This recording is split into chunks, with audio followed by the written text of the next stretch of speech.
सा चले तिते जपे श्री हरिदास तन मन प्राणन यूं मिले जो फूलन में भास।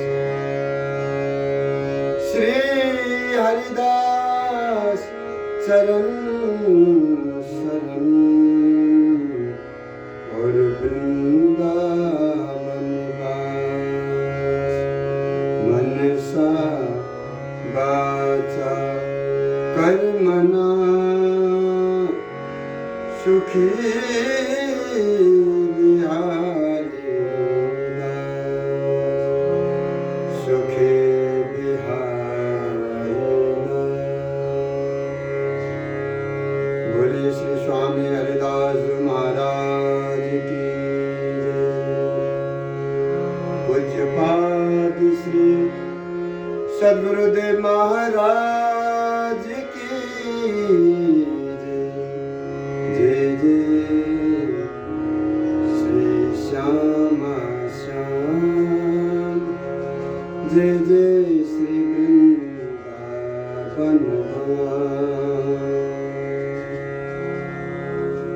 रसिक अनन्य नृपति श्री स्वामी जी महाराज के निज दास श्री बिहारी दास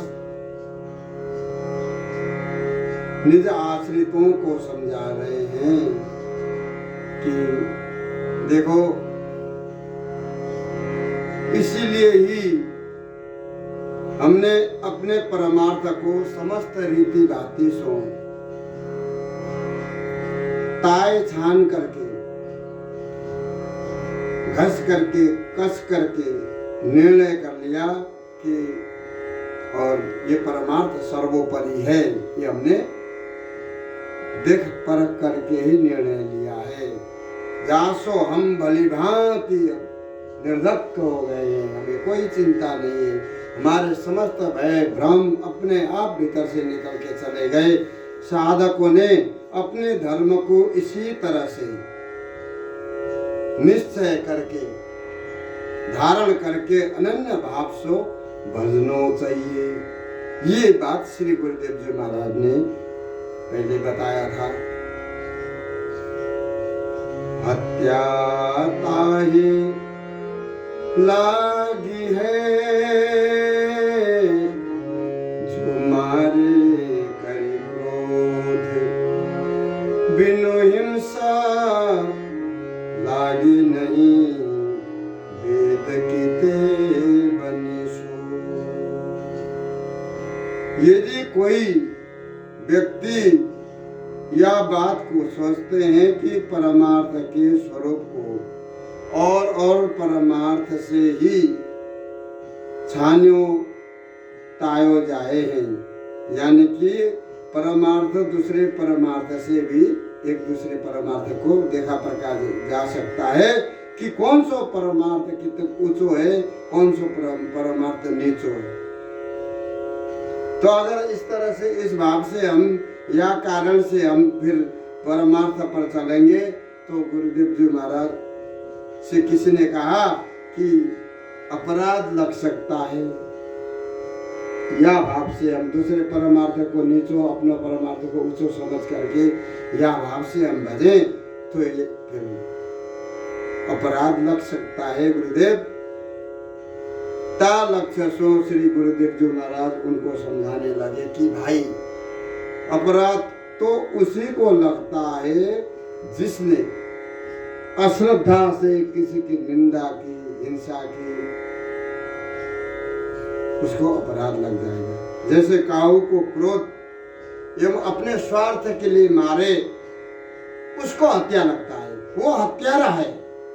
बिना हिंसा किसी को भी पाप नहीं लग सकता। अगर किसी ने देखा है, हिंसा किया नहीं, तो उसको पाप नहीं लग सकता। पाप तो उसी को लग जाएगा जिसने अपने हाथों से हिंसा किया है।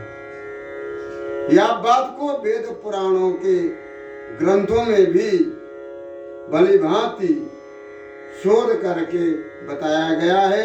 और तुम भी भली भांति शोध करके देख लो कि हत्या पाप उसी को लग जाएगा जिसने अपने हाथों से किया है। वर्णाश्रम में पति बड़ी, पति ही में पति जाति, श्री बिहारी दास संशय मिले, जहां भक्ति में भाती। जैसे वर्णाश्रम धर्म में चलने वाले लोग बड़ी प्रतिष्ठा और ऊंची जाति सो ही ये संबंध रखते हैं। ब्राह्मण जाति हो तब तो सब पूछेंगे। तो वर्णाश्रम धर्म में भी ऊंची जाति को ही ढूंढते हैं।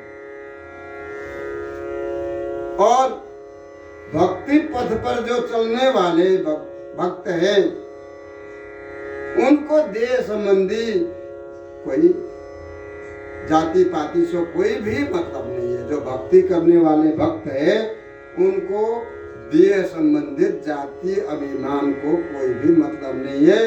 देह संबंधित अभिमान करने से वो हानि समझते हैं।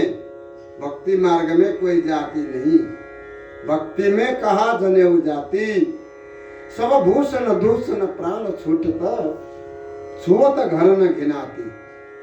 गुरुदेव जी महाराज कह रहे हैं, भक्ति में कोई जाति की जरूरत नहीं है। कोई भी जाति का जीव भक्त बन सकता है, भक्ति कर सकता है। इसीलिए भक्ति में जाति अभिमान को लेकर के नहीं चलना चाहिए, क्योंकि भक्तन को देह संबंधित जाति से कोई लेन देन नहीं है, कोई मतलब ही नहीं है। जाति बुद्धि वाले जाति के कारण भक्तों में भी भेद करने लगे हुए हैं कि कौन से जाति के है भगत, कहाँ के है, कौन से जाति है, ये सब देखने लगे हैं या कलियुग में। तो गुरुदेव जी बोले, या तो हमारो उनको मेल मिलाप कभी हो ही नहीं सकता। ऐसे लोगों से ना तो हम मिलेंगे, ना तो वो हमसे आकर के मिल सकते हैं। ऐसे लोगों से हम हमेशा दूर ही रहते हैं। श्री गुरुदेव जी महाराज बोले, नहीं बड़ी होश करे मन रीस, उलटो अर्थन समझही भोंदू भूलो फिस। श्री गुरुदेव जी महाराज बोले, जैसे कोई आदमी धनुष चलाने वाला ज्ञाता धनुष चला रहे हैं, ठीक ठीक पर निशाना लगा रहे हैं, तो गुरुदेव जी बोले कि कोई आदमी धनुष चलाने वाला जो व्यक्ति है, वो अपने मन में धनुष चलाने वाले जो ज्ञाता पुरुष है, उसके सामने जाकर के कोई भौंदू आदमी, मूर्ख आदमी ये सोचता है कि ये तो मैं भी कर सकता हूँ, ये तो मैं भी चला सकता। इस तरह से जो वाद विवाद बनाने लगा, अपने मन में जो है धनुष चलाने वाले पुरुष के बराबरी करने में वो उतर आया। ज्ञाता पुरुष जो है धनुष को सही ढंग से चला करके तीर को निशाने पे मार रहे हैं, परंतु वो भौंदू क्या कर रहा है कि तीर को ऐसे खींच रहा है छाती की तरफ। ज्ञाता पुरुष तो कान की तरफ जो है तीर को खींच करके सही सही निशाने पर लगाते हैं, परंतु वो भौंदू मूर्ख पेट के तरफ खींच करके जो है धनुष चला रहा है, जाते कि जिससे कि वो सही सही निशाना नहीं लग सकता। तैसे ही परमार्थ की उच्चता जो है श्री भगवत चरणारविंद के संबंध से ही होता है। वर्णाश्रम धर्म में चलने वाले अपने मायक देह की उच्चता को ही सर्वोपरि मानते हैं और श्री भगवत प्राप्ति की लक्ष्य ही उनका चूक जाता है। किया अमल बुरा किया, मतवारा इतराए, उतरे अमल बिगल गया, अब को करे सहाय। श्री गुरुदेव जी महाराज ने कहा कि जैसे समस्त प्रकार के जो अमलों को, नशा को सब लोग गुरु ही बताते हैं। जितने भी हानिकारक चीज है शरीर के लिए वो सब बुरो ही बुरो है, सब बुरो बताते हैं। किंतु नशे में धुत वाला व्यक्ति को तुम पूछो तो उल्टा तुमको ज्ञान दे देगा। वो भी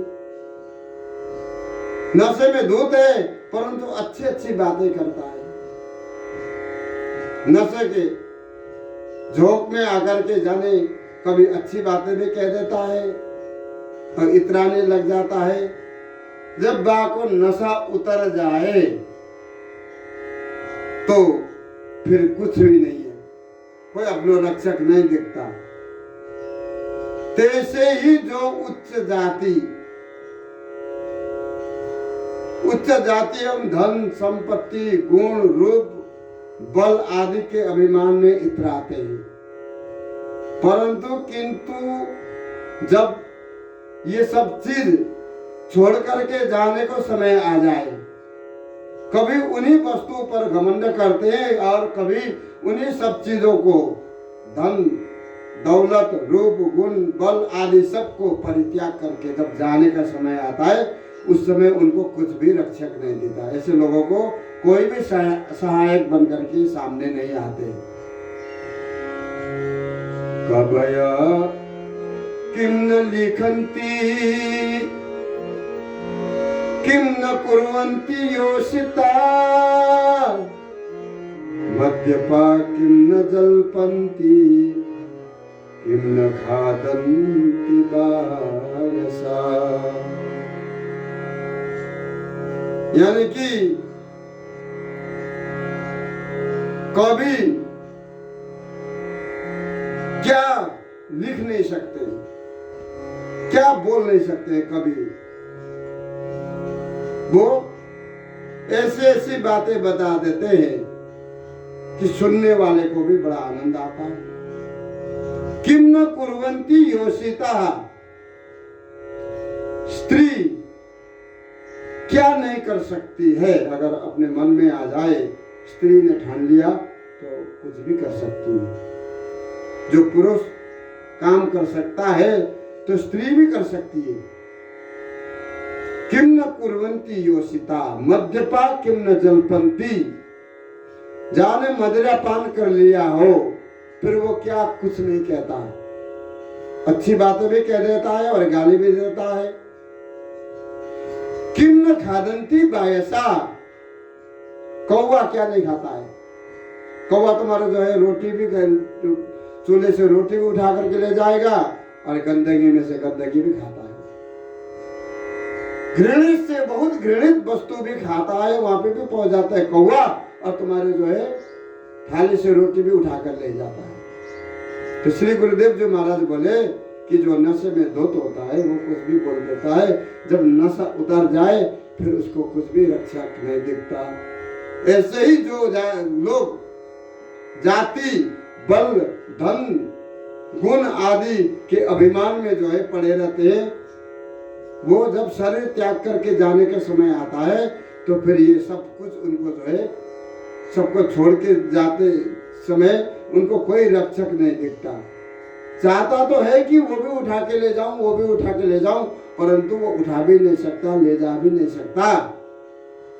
तो गुरुदेव जी बोले कि जो भजन करते हैं वो अंतिम स्थिति में ठाकुर जी का नाम लेते हुए भगवत धाम में चले जाते हैं। और जो केवल सांसारिक विषय वस्तु पर ही विश्वास करके चलते हैं, अंतिम में जब वो संसार को छोड़ करके जाते समय उनको कुछ भी नहीं दिखता। करत मनोरथ बड़ बड़े, पेट निपट घटी श्वास, पर्यो अर्ध जल लालचे तऊ विषय की आस। जो विषयी लोग होते हैं, सांसारिक लोग होते हैं, विषय लोगों के जब प्राण जाने के समय आ जाए, श्वास खींच करके भीतर से जब तुम अपने प्राण को त्याग रहे हो, श्वास खींच करके जो है आने लग जाए, उस समय भी उसके जो आंखों से जो दिख रहा है लोभ लालच, तब भी उसके अंदर भरा हुआ है।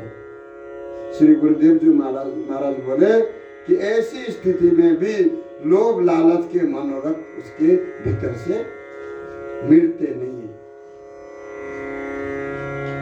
नीमन घून लागे नहीं, कांची खायो फूल।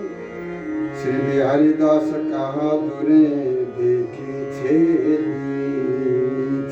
छोल। जैसे नीम की पकी हुई लकड़ी हो, जो पाकी लकड़ी, पकी हुई नीम की जो लकड़ी हो, उसमें घुन कदापि लग नहीं सकता, और कांची लकड़ी को ही घुन खा के पोली कर देता है। तैसे ही नित्य विहार के साचे दृढ़ अनन्य उपासक ही श्री बिहारी दास को स्वरूप कतई छुप नहीं सकता। जो स्वामी जी महाराज के अनन्य दास बिहारी दास है, अनन्य उपासक है, ये अगर अपने आप को छुपा करके भी रहना चाहे तो नहीं रह सकते, ये छुप नहीं सकते वृंदावन में।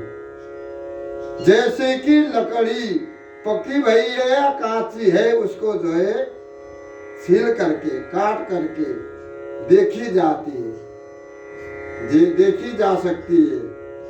तैसे ही हमारे जो बिहारी दास जी है, और परमार्थ सुख स्वाद माइक लोभ लालच पर इनका आपद विपद में ये घबराते हैं कि नहीं, ये परीक्षा द्वारा उनका स्वरूप को जाना जा सकता है। एक वैद्य की पित्त की, एक वैद्य की बाई, वैद्य कहे गुरु सूठ ले, वह महुआ पूरी खाए। जैसे कोई रोगी तो है पित्त के दोष को है, रोगी पित्त के दोष को है, और वैद्य जी महाराज क्या करा रहे हैं कि वायु दोष को इलाज करा रहे हैं। तैसे ही साधक जो है, साधक के हृदय में अनेक प्रकार के माइक विषय वासना का विकार भरा हुआ है, और गुरुजी महाराज क्या कर रहे हैं, कोई सिद्धि के अनुष्ठान करवा रहे हैं, सिद्धि के लिए, और चेला के हृदय में जागृति की विषय वासना भरा हुआ है, और गुरु जो है उसको सिद्ध करने के लिए चले। ऐसे ही जो है वैद्य जी रोगी के लिए कह रहे हैं कि भाई गुड़ मत खाना, मीठा मत खाना, पूरी मत खाना, भंडारा मत खाना, और रोगी जो है महुआ पूरी हलवा मार रहे हैं, खा करके कुपत्य कर रहे हैं। इस प्रकार के श्री गुरुदेव जी महाराज को वैराग्य त्याग बता रहे हैं शिष्य को कि तुम वैराग्य करो, त्याग करो, भजन करो, और साधक और भी संसार में घुसा जा रहा है। ऐसे गुरु शिष्य के प्रेम स्वरूप को समझना ही बहुत कठिन है। जैसे निशी दिन में बसे, ऐसे दिन निशी माही, श्री बिहारी दास घास घास बस छाई। गुरुदेव जी महाराज बोले कि जैसे रात्रि तो दिन से निकलती है, रात्रि का निकलने का टाइम कहाँ है कि दिन से रात्रि और रात्रि से दिन निकलता है। रात्रि तो दिन से निकलती है और दिन जो है रात्रि से निकलता है। ऐसे ही श्री लालजू के प्राणों से श्री लाडली जू के सुख स्वरूप सतत उदय होता है और उसी तरह से लाडली जू के प्राणों से लालजू के सुख स्वरूप उदय होता है। जैसी धूप के आदिन छाया है तैसे ही ये दोनों प्रिया लालजू बिहारी बिहारिणी जू अपनी सखी सहेली सहचरी के आदिन है। बोलबा के बिहारी लाल की